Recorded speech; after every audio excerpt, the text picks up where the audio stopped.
This is a Toyota Land Cruiser 300 series, and if you want to find out where your ISOFIX mounts are for child seats, watch this video.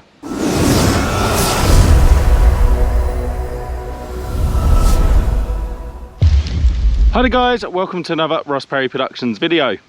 In this video I have a 2023 Toyota Land Cruiser 300 series, and this is the GLX model. In this video I'm going to quickly show you where the ISOFIX mounts are for the child seats and the rear seat.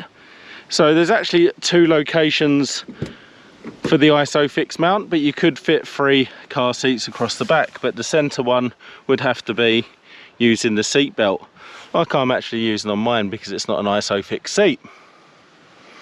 So just to show you, our bottom tether points are actually underneath this cover here, so it's just velcroed down, and you can actually see our bottom tether points there and there. So those are the bottom tether points. You've got that on both sides of the car, like I say, not in the central position, but you could get the third car seat in there. And I'll just show you the top tether points as well, which we're going to go into the boot. And then you can actually see where I'm using the top tether point there on my car seat. There's also the other 2 locations there for the other 2. So there you go, nice simple video for you today. I hope that's helped you out and keeping your kids safe. If you found that video helpful, please do give me a thumbs up, leave me a comment down below, check out some of my other videos and subscribe to my channel.